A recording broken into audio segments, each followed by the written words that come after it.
कि अगर अपना अपना जब हमारे अंदर होगा, ये हमारा है, ये आपका है, तो फिर मामला बनने वाला नहीं है। और शैतान तो हर वक्त हमें बहकाने में लगा हुआ है। शैतान हर वक्त हमें बहकाने में लगा हुआ है। किसी वक्त भी हम एक काम करते हैं तो शैतान हमको बरगलाता है, बहकाता है। YouTube एनालिटिक्स के मुताबिक हमारे व्यूवर्स में से 76% लोगों ने हमारे चैनल को सब्सक्राइब नहीं किया है और सिर्फ 25% सब्सक्राइबर्स ने ही बेल आइकन को प्रेस किया है। हम तमाम व्यूवर्स से दरखास्त करते हैं कि हमारे चैनल को सब्सक्राइब करें और बेल आइकन को प्रेस करें ताकि हमारी लेटेस्ट वीडियोस आप तक पहुंच सके।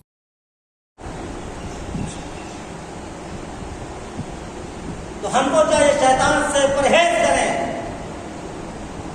शैतान से बचें। जब भी कोई काम शुरू करे, हर काम शुरू करने से पहले बिस्मिल्लाह करें, बिस्मिल्लाह के बाद काम शुरू करें। शैतान तो इतना मलऊन है। एक शख्स है, नमाज पढ़ने के लिए घर से निकला, जैसे ही मस्जिद के लिए घर से बाहर कदम रखा, बरसात का मौसम है, पैर फिसला, शख्स गिर गया। उठने के बाद फिर मस्जिद की जाने पड़ा। कुछ दूर चलने के बाद फिर पैर फिसला, जैसे पैर फिसला फिर जमीन पे गिरा, फिर उठने के बाद फिर मस्जिद की जाने पड़ा। फिर कुछ दूर चलने के बाद फिर पैर फिसला, फिर जमीन पे गिरा। इतने में क्या देखा, ये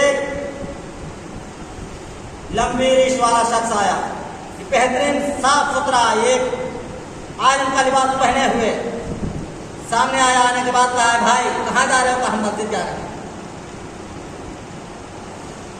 तो मैं बहुत देर से देख रहा हूँ, आप एक मर्तबा गिरे, फिर आप उठे, फिर दूसरी मर्तबा गिरे, फिर आप उठे, फिर तीसरी मर्तबा गिरे। आइए हम आपको मस्जिद तक पहुंचा देते हैं। ये शैतान हमें किस तरह से बरगलाता है, ताकि आइए हम आपको मस्जिद तक पहुंचा देते हैं। भाई आपका बहुत बहुत शुक्रिया कि आप हमें मस्जिद तक ले जा रहे हैं। उस शख्स ने हाथ पकड़ा। हाथ पकड़ने के बाद उस ज़ईफ को, उस मोमिन को मस्जिद के दरवाजे तक ले जाकर खड़ा कर दिया। जैसे मस्जिद के दरवाजे पहुंचाएगा, आप जाइए नमाज पढ़िए जाके। कहे, भाई अज़ान हो गई है, नमाज का वक्त है, आप भी आइए नमाज पढ़ लिए। कहा कि हम नमाज नहीं पढ़ते हैं। कहे, भाई ये आप क्या कर रहे हैं? आपने एक मोमिन की इतनी मदद की है, आप हमारा हाथ पकड़ने के बाद मस्जिद तक ले जाकर छोड़ दिया, उसके बाद आप क्या कह रहे हैं कि हम नमाज नहीं पढ़ते हैं? ये क्या मामला है? क्या मामला ना पूछो, इसमें भी एक राज है। का राज क्या है तुम्हें बताना होगा। जब उसने मना किया तो उस मोमिन ने उस शख्स का दामन पकड़ लिया। पकड़ने के बाद कहा, भाई मैं तुझे जाने नहीं दूंगा, पहले मुझे इसकी वजह बता दो। का वजह ये है, जब तुम तुम नहीं जानते हो, अगर हम नमाज ही पढ़ते तो परवरदिगार आलम मुझे मरदूद बारगाह करार ना देता। कहा, भाई का तू इब्लीस है? कहा, मैं इब्लीस हूँ। कहा, मैंने तो ये सुना है कि इब्लीस हर जगह के ऊपर जो शख्स परवरदिगार आलम की इबादत के लिए घर से निकलता है तो इब्लीस उसको रोकता है, लेकिन ये दुनिया का पहला इब्लीस है जिसने हमको पकड़ा और पकड़ने के बाद मस्जिद के दरवाजे तक पहुंचा दिया।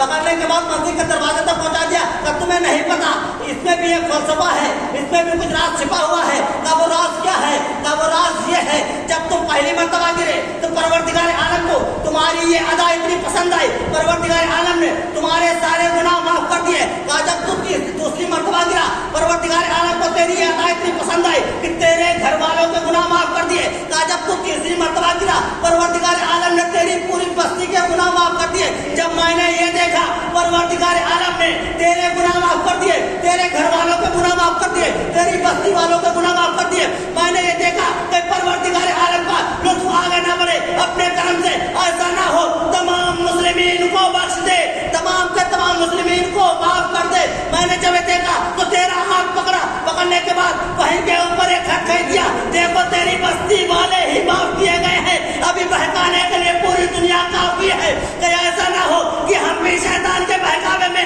हम घर से निकलते हो, वो शख्स आता हो, आने